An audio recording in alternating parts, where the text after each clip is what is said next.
Area is the space inside a shape. On this page I've got several shapes and we're going to look at the area of them. Looking at the first shape, which is a simple rectangle, you can see that there are 1, 2, 3, 4 squares inside it. So you would say that is 4 squares of area. In the next one there's 1, 2, 3, 4, 5, 6, 7, 8. So that's 8 squares of area. The rest of these shapes are a bit less straightforward, but let's have a look at the next one. This one here, which is really a triangle shape, if you look at it you can see that these two parts here would fit in that space there. So that means that that one actually has an area of 2 squares, which is half the rectangle above it.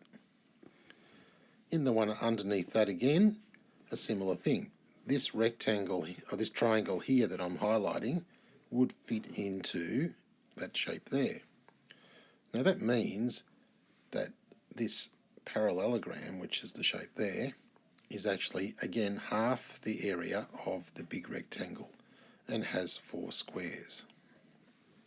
The trapezium next to it can be solved in a similar way. This triangle space here could be filled with these two parts here.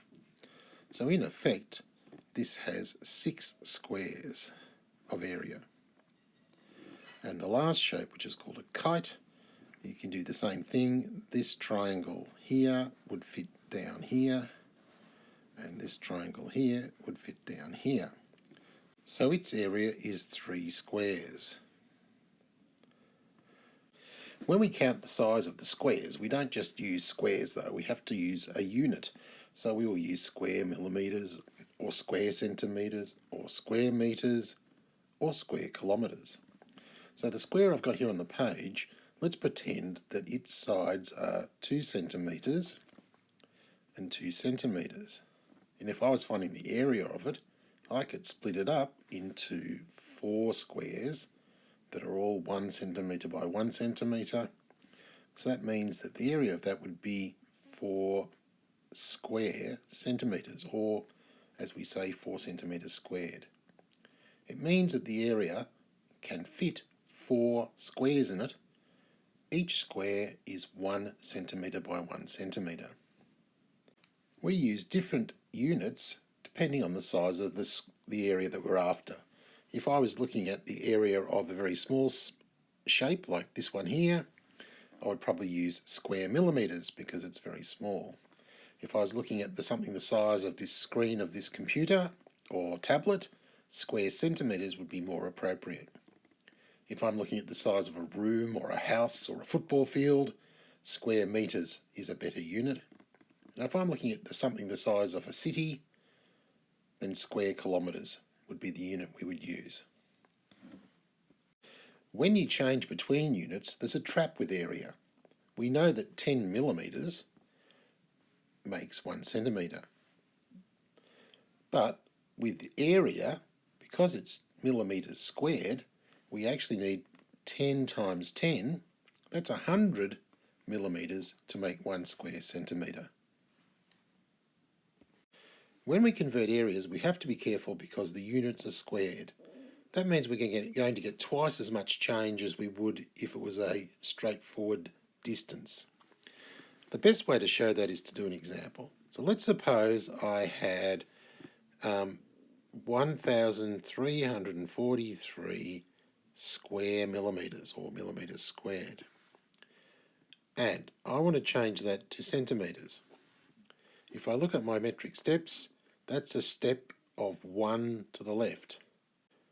However, because millimetres are squared here, we have millimetres squared, we have to do twice as many steps. So that means when I write 1343 and find its decimal point on the end here and move it to the left, I have to move it 2 places instead of 1. That means that the answer will be 13.43 centimetres squared. So when moving the decimal point for area, you have to move it twice as far as you do for length. Rather than counting all the squares inside a shape, we use formulas to speed things up. Looking at the first square at the top left hand corner, you can see that there are 4 little squares in it and the sides are length 2. If I went 2 times 2, I'd get 4, which is the answer. So the rule for area is equal to length by length, or length squared, where the length is the side, or the length of the sides for the square. This also works for rectangles. Area equals length by width. In this example here, the length is 3 and the width is 1. 1 times 3 would give you 3, and there are indeed 3 squares inside there. If I'm looking at a parallelogram is the same as the square I've drawn. This triangle here would fit over here. If I was doing that rectangle there or triangle there, I would go area equals length by width. For a parallelogram, we call this one the base and the height, this one up here the height. So it's area equals base by height. For a triangle is actually half as big as a rectangle. And so if this is the base of the triangle and this is the height of the triangle, the area turns out to be half base times height. With this second triangle, even though it's fallen over or it's squashed a bit, it will still follow the same rule. So if I make a square or a rectangle here, this bit here will fit into this bit here. In other words, the area will be half of that base and times the height. So it again follows this rule. And the reason for the half is because triangles take up half as much space as rectangles. With the trapezium, the area turns out to be the same as this rectangle which I've drawn in there, because this part here will fit in here. So on this trapezium, I'm going to call the top A and the bottom B, the length of those two sides, and the height. And it turns out that the area equals half A plus B multiplied by H. And the reason for that is the average of A plus B is the length of the sides of the rectangle. When I look at the last two, the kite and the rhombus, they both work the same way. This rectangle that I'm drawing in here is twice as big as the shape of the kite. So the area ends up being a half xy, where x is the base of the kite or the rhombus, and y is the height of both those shapes. So just to go over those again, the area for a square is length by length. The area for a rectangle is length by width. The area for a parallelogram is base by height, and height could be here or here. The area for a triangle, any triangle, is half base by height. The area for a trapezium is half A plus B in brackets multiplied by H. And the area for a kite or a rhombus is just a kite with the same lengths on each side.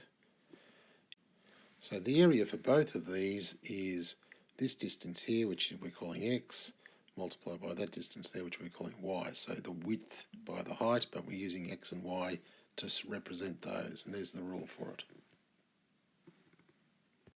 When working out the previous formulas, we did a lot of turning shapes into rectangles. And strangely enough, you can do the same with circles. So, with a circle, we have the radius, which goes from the middle of the circle to the outside. That's the length of the radius. If I took a circle and split it up into lots of little sectors, like this, and pulled them apart, I could make something that looks a little bit like a rectangle. It's not quite a rectangle, But you could imagine if I chopped this bit off here and put it there, it would look more like a rectangle. The smaller you make these pieces, the closer it gets to a rectangle. If I make them smaller, infinitely small, it'll approach the actual size of the shape of a rectangle. These curves here will get less and less. And someone very clever at maths has been through and done that and worked out that that would be indeed true.